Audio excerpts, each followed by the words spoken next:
Gracias por detenerte a escuchar este sermón.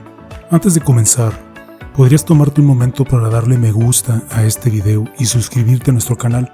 Esto le ayuda a YouTube a compartir este video con más personas que necesitan oír la palabra de Dios, como tú y yo. Apreciamos mucho que te tomes el tiempo de hacerlo. Gracias. También, por favor, échale un vistazo a la descripción del video para un enlace y ver toda nuestra playlist de sermones en español. Nuevamente, muchas gracias y que Dios te bendiga.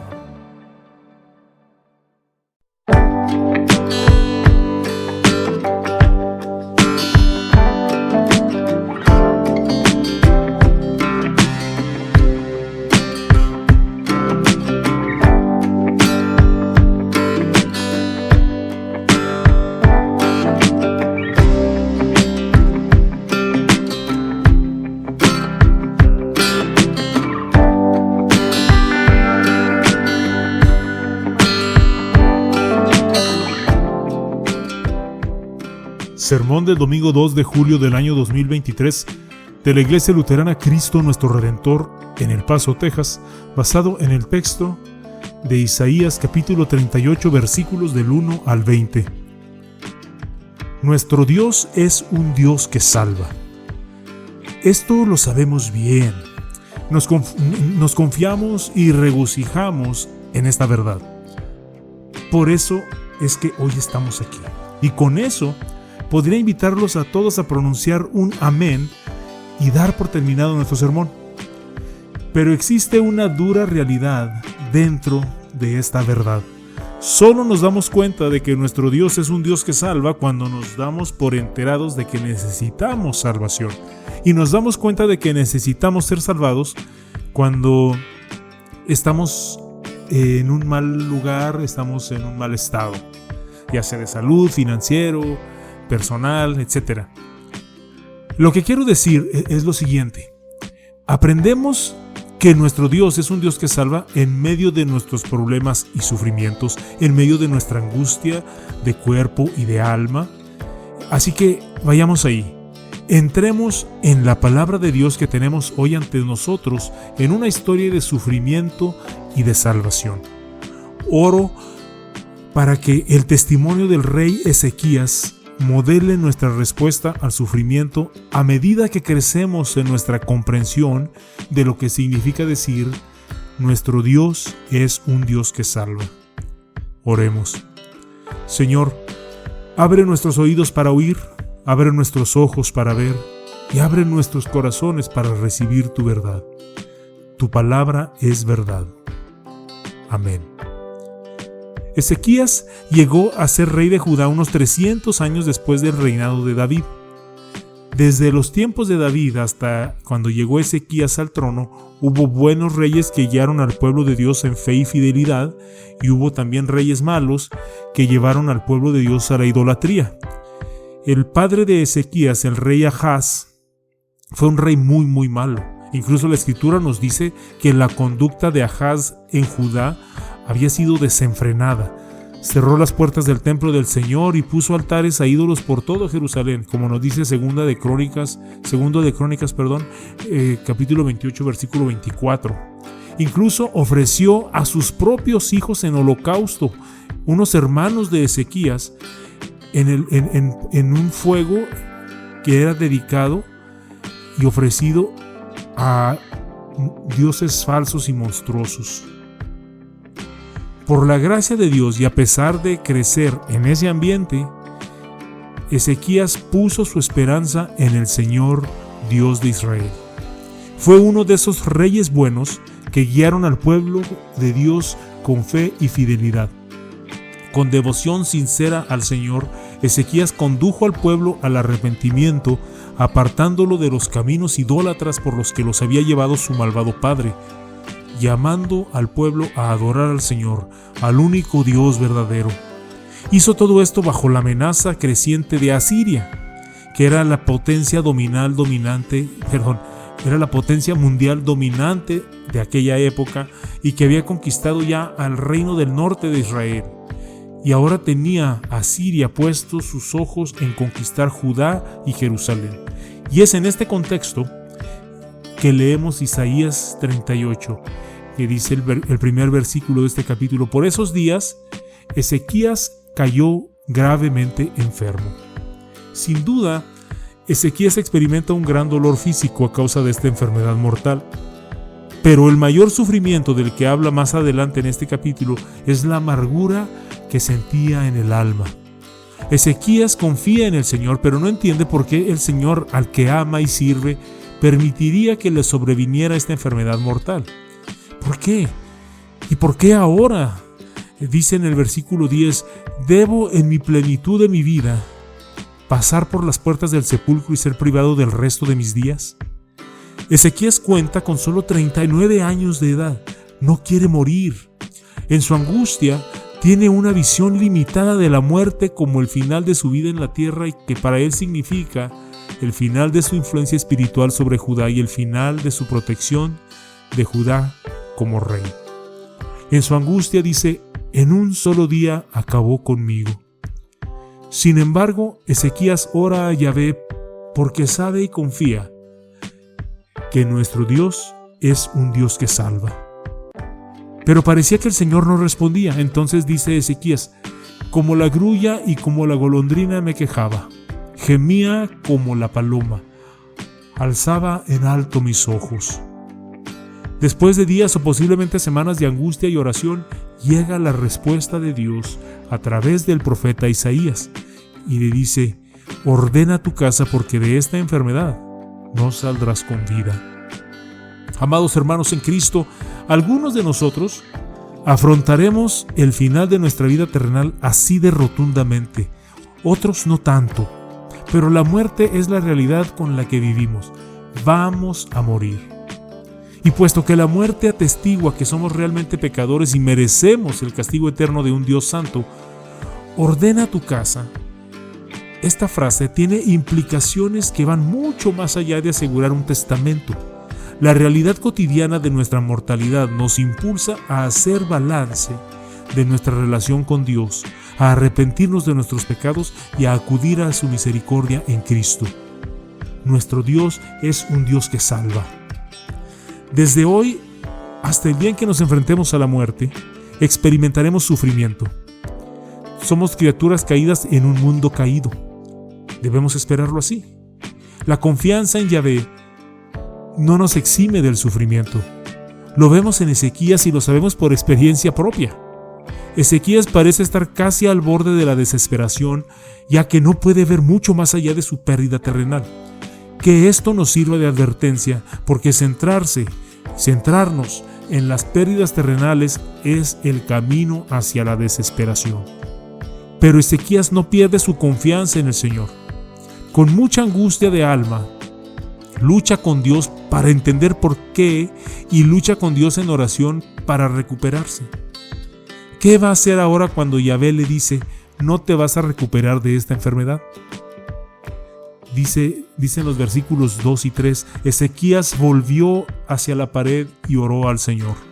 Con lágrimas en los ojos le dijo, Señor, recuerda por favor que me he conducido ante ti con verdad y con un corazón sincero, y que siempre he hecho lo que te agrada y apruebas. No tengan un malentendido, o más bien no hubo un malentendido cuando Yahvé le anunció a Ezequías, vas a morir. Pero, ¿qué hace Ezequías? Nuevamente ora al Señor. ¿Por qué? Porque nuestro Dios es un Dios que salva. Algunos dirán que no es una oración tan muy ejemplar. ¿Acaso suena como si Ezequías estuviera regateando con Dios, esgrimiendo el bien que había hecho como razón para obtener la ayuda de Dios? Tal vez. Pero entendiendo el contexto de Ezequías, su reforma espiritual en Judá y con Asiria sitiando al pueblo de Dios, se entiende mejor como una apelación a una oportunidad para seguir haciendo el bien por el pueblo de Dios como su rey terrenal. Obsérvese también que invoca a Dios como Yahvé, el nombre que Dios le dio como revelación de su gracia y de su amor fiel. Veamos cómo le respondió Dios a Ezequías. Yo soy el Señor, el Dios de tu padre David. Ya he escuchado tu oración y he visto tus lágrimas. voy a añadirte 15 años más de vida. Yo te libraré de caer en las manos del rey de Asiria, y a esta ciudad la protegeré. Las palabras que pronuncia el Señor contienen mucho consuelo para nosotros. Primeramente dice el Señor: ya he escuchado tu oración. Amados hijos de Dios, Yahvé escucha nuestras oraciones. La oración no consiste en elaborar una oración modelo para conseguir que Dios te escuche.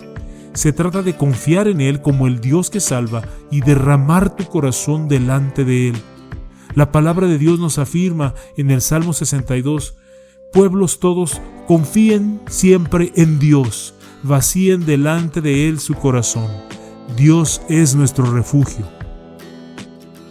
También le dice el Señor a Ezequías: he visto tus lágrimas. Amados hijos de Dios, el Señor ve nuestras lágrimas. Él no es indiferente a nuestro sufrimiento. Él conoce íntimamente el dolor que hay detrás de nuestras lágrimas. En el Salmo 56, David clama al Señor: toma en cuenta mis lamentos, registra mi llanto en tu libro. ¿Acaso no lo tienes anotado? Sí lo tienes registrado. Y el que los registra es el Dios que salva, que actuará en tu favor según su amor y su sabiduría. También el Señor le dice a Ezequías: voy a añadirte 15 años más de vida. Amados hijos de Dios, el Señor responde a nuestras oraciones. El Señor mismo le había dicho a Ezequías: de esta enfermedad no saldrás con vida. Sin embargo, Ezequías ora al Señor, y así es como Dios respondió. Dios no te promete un milagro, pero esto puedes tomártelo a pecho. Por muy claro que parezca el desenlace de tu problema o sufrimiento, por muy desesperada que parezca la situación, no estás sin esperanza. Invoca a Yahvé, el Dios que salva. Dice el Señor: yo te libraré de caer en las manos del rey de Asiria, y a esta ciudad la protegeré. Ahora tomemos un momento para apreciar lo que dice el Señor. La respuesta de Yahvé va más allá de lo que Ezequías le había pedido. El Señor le concedería la recuperación de esa enfermedad, además de la liberación del rey de Asiria. Amados hijos de Dios, el Señor, nuestro Dios, el Dios que salva, es el Dios que nos otorga más de lo que pedimos. La palabra de Dios nos dice que Él es poderoso para hacer que todas las cosas excedan a lo que pedimos o entendemos. Y si esto te parece asombroso, pues aún más asombroso que eso es saber lo que Él ha hecho por nosotros al enviar a su Hijo al mundo cuando, siendo aún pecadores, Cristo murió por nosotros, y que Dios nos dio vida junto con Cristo, aun cuando estábamos muertos en nuestros pecados. Así es nuestro Dios, el Dios que salva. Dios le dijo a Ezequías lo que iba a hacer, pero no se detiene ahí. Le dice: y esto te servirá de señal de que yo, el Señor, haré todo esto que te he dicho. Yo haré que en el reloj del sol de Ahaz la sombra retroceda los 10 grados que ya ha bajado. Habrá quien me pregunte, algunos con sincera curiosidad y muchos otros con escepticismo: ¿puedes explicar este milagro? ¿Mi respuesta? No. Por supuesto que no. Es un milagro en el que el gran Dios del cielo y de la tierra, el Dios del universo, que estableció las leyes de la naturaleza, actuó por encima de las leyes de la naturaleza. No puedo explicarlo. Lo más que puedo hacer es describirlo. Lo más que puedo hacer es usarlo para apuntar o llevar su vista a nuestro Dios, el Dios que salva, para que puedas admirarlo y poner tu confianza en Él.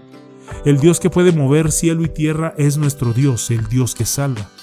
No pierdas de vista sus señales para ti. Una promesa cumplida, una profecía cumplida. Un pesebre, una cruz, una tumba vacía. Un testimonio que ha perdurado durante 2000 años. Un testimonio que ha perdurado a pesar de que gobernantes lo han prohibido, pueblos lo han quemado y la cultura popular se burla de él. Estas señales testifican que nuestro Dios es un Dios que salva. ¿Cuál es la respuesta de Ezequías a la curación y liberación que Dios le otorgó? Dijo Ezequías: toda mi vida andaré humildemente por causa de la amargura que siento en el alma. Mira la gran amargura que me sobrevino cuando yo vivía en paz. pero a ti te agradó librarme de la corrupción del sepulcro, porque les diste la espalda a todos mis pecados. El Señor me salvará. Por eso todos los días de nuestra vida elevaremos nuestros cánticos en la casa del Señor. Tengo una pregunta sencilla para poner esto en perspectiva. ¿Era la confianza de Ezequías en el Señor más débil o más fuerte después de haber pasado por este sufrimiento? Lógicamente que más fuerte. Señor Dios, ayúdanos a recordar esto cuando luchamos con el porqué de nuestros sufrimientos. Lo más notable es que Ezequías salió de aquella situación con una mayor apreciación del perdón misericordioso de Dios, que otras traducciones incluso afirman o traducen con más fuerza. En otras traducciones dice: has echado o has arrojado todos mis pecados a tus espaldas. Ezequías vio en la sanación que Dios le dio a su cuerpo un testimonio de la sanación de su alma mediante el perdón de sus pecados. Del mismo modo, todas las sanaciones de Jesús apuntan en última instancia a Él como nuestro Salvador, el Redentor de nuestros pecados, que finalmente pondrá fin a todos nuestros sufrimientos en el cielo. Eso es lo que nos espera. ¿Por qué? Porque el Señor, nuestro Dios, es un Dios que salva. El Señor tiene poder para librarnos de la muerte. Amén. Y que la paz de Dios, que sobrepasa todo entendimiento, guarde sus corazones y sus pensamientos en Cristo Jesús. Amén.